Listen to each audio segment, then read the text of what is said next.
Assalamualaikum warahmatullahi wabarakatuh. Selamat pagi anak-anak. Bagaimana kabar kalian hari ini? Semoga kalian sehat selalu dan tetap semangat belajar. Karena Albert Einstein mengatakan, jangan jadikan belajar itu sebagai beban, akan tetapi jadikanlah belajar itu sebagai kesempatan berharga. Baik, bersama dengan Ibu Guru, hari ini kita akan belajar materi fikih mengenai memandikan jenazah kelas 10 Madrasah Aliyah. Adapun cakupan materi yang akan kita pelajari hari ini yaitu ketentuan dan syarat memandikan jenazah dan tata cara memandikan jenazah. Tujuan yang akan kita capai pada hari ini, yang pertama yaitu peserta didik dapat memahami syarat dan ketentuan memandikan jenazah, dan yang kedua, peserta didik dapat mempraktikkan tata cara memandikan jenazah. Baik, anak-anakku sekalian, mari kita masuk pada materi yang pertama mengenai syarat dan ketentuan memandikan jenazah. Namun sebelumnya perlu Ibu jelaskan nih mengenai jenazah. Apa sih jenazah? Jenazah itu adalah jasad atau orang yang sudah meninggal dunia. Hukum memandikan jenazah adalah fardu kifayah, yaitu ketetapan hukum wajib yang bisa diwakilkan oleh salah satu seorang di antara mereka. Adapun kewajiban seorang muslim terhadap muslim lainnya ketika meninggal dunia ada 4 hal. Yang pertama, memandikan jenazah. Yang kedua, mengkafani jenazah. Yang ketiga, mensolatkan jenazah. Dan yang keempat adalah mengkuburkan jenazah. Baik anak-anak, kita masuk kepada materi inti yang pertama, yaitu syarat dan ketentuan memandikan jenazah. Di sini ada 5 syarat dan ketentuan memandikan jenazah. Yang pertama, muslim, berakal dan baligh. Yang kedua, berniat untuk memandikan jenazah. Yang ketiga, jujur dan soleh. Yang keempat, dapat dipercaya dan amanah, tidak menyebutkan aib dan merahasiakan apa yang dilihatnya. Juga tahu hukum mengenai memandikan jenazah. Yang kelima, orang yang memandikan jenazah itu harus sesuai dengan jenis kelamin sang mayit, yaitu jika suami istri, ada suami yang meninggal, maka istrinya boleh memandikannya. Begitu pula sebaliknya, jika ada istri yang meninggal, maka suami boleh memandikannya. Adapun keluarga terdekat, jika sang mayit itu perempuan, maka boleh dimandikan oleh perempuan. Begitupun sebaliknya, jika mayitnya itu laki-laki, maka diperbolehkan oleh laki-laki lagi gitu ya. Nah, sementara itu, apabila ada jenazah anak kecil gitu ya, anak kecilnya itu laki-laki di bawah 4 tahun gitu ya umurnya, maka boleh nih perempuan memandikannya. Adapun jenazah untuk anak kecil perempuan di bawah umur 3 tahun, maka boleh dimandikan oleh laki-laki. Seperti itu. Oke, adapun ketentuan tempat untuk memandikan jenazah, yaitu pastinya harus sepi ya, tertutup, dan tidak ada orang yang masuk kecuali orang yang bertugas. Juga harus ditaburi dengan wangian dan lain-lain gitu ya. Itu ketentuan tempat untuk memandikan jenazah. Baik anak-anak, kita masuk pada materi yang kedua mengenai tata cara memandikan jenazah. Nah, sebelum itu ada hal-hal yang perlu kita persiapkan nih dalam memandikan jenazah. Apa sih yang perlu kita persiapkan? Nah, yang pertama yaitu tempat untuk memandikan jenazahnya. Biasanya tempat itu seperti meja ya, tapi ada bolong-bolongnya. Kenapa sih Bu harus ada bolong-bolongnya gitu ya?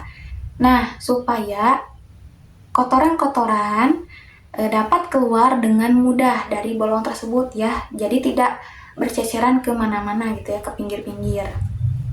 Nah, yang kedua ada ember. Ember ini untuk apa? Ember ini yaitu untuk menaruh air ke dalamnya. Yang ketiga, tentu pasti harus ada air. Nah, air ini boleh diletakkan ke dalam ember yang sudah disediakan atau lewat selang gitu ya. Yang keempat, harus ada gayung. Yang kelima, kapas wajah. Yang keenam, cotton bud. Ibu, cotton bud untuk apa gitu ya?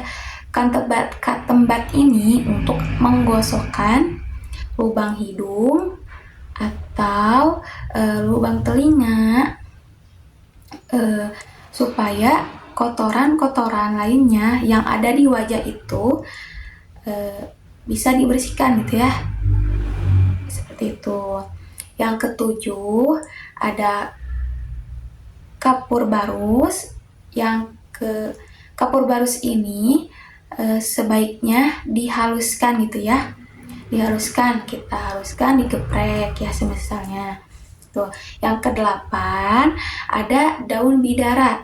Kalau semisalnya daun bidara gak ada, kita pakai jeruk purut aja gitu. Tapi jeruk purut ini harus kita haluskan kayak kapur barus, atau kita parut saja gitu ya kalau untuk jeruk purutnya gitu ya.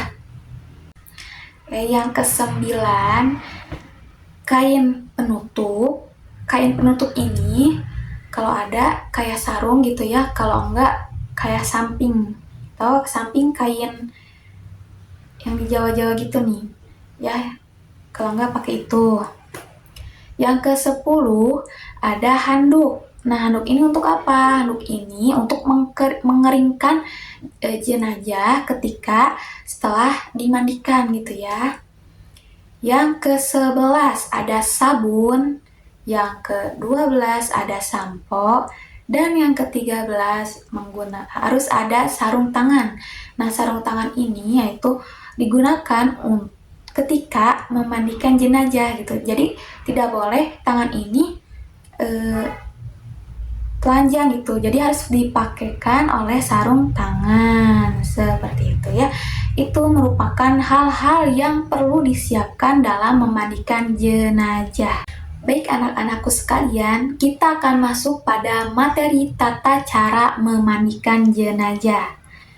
Nah, yang pertama yaitu letakkan jenazah di tempat yang sudah disediakan, yaitu tempat berupa meja, tempat yang ada bolong-bolongnya gitu.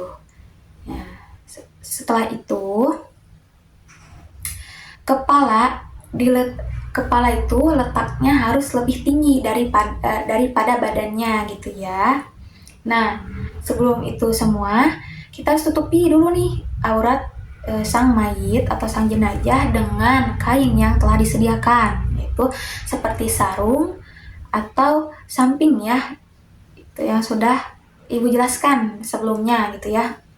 Nah, yang kedua, kita gunakan sarung tangan nih sebelum memandikan jenazah. Jadi tangan ini nggak boleh dengan langsung gitu ya, jadi harus ada penghalangnya. Nah, untuk membersihkan area aurat jenazah gitu ya. Kemudian bersihkan giginya, lubang telinganya, lubang hidungnya menggunakan katembat atau celah ketiaknya juga ya, juga celah kaki-kakinya dengan tangan dan rambutnya gitu ya.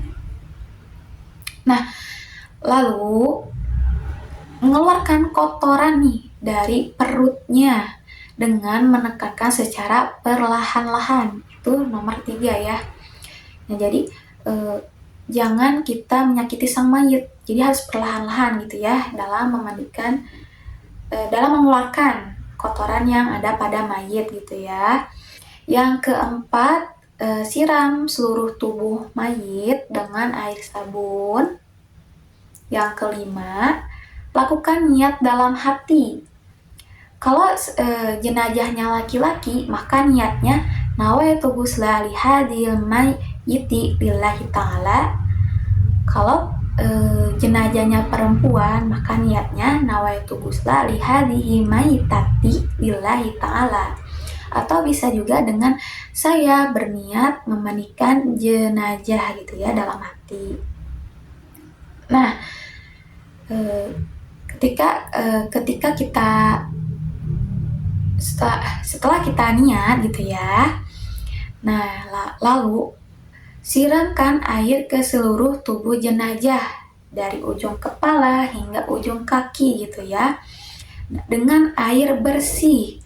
Lalu siram tubuh jenazah sebanyak 3 kali ya, dari ujung kanan ujung kiri 3 kali gitu ya. 1, 2, 3. Lalu dari ujung kanan ujung kiri. Nah, ujung kanannya 3 juga. 1 dari ujung kepala ujung kaki. 1, 2, 3. Sekarang sebelah kiri. 1, 2, 3 gitu ya.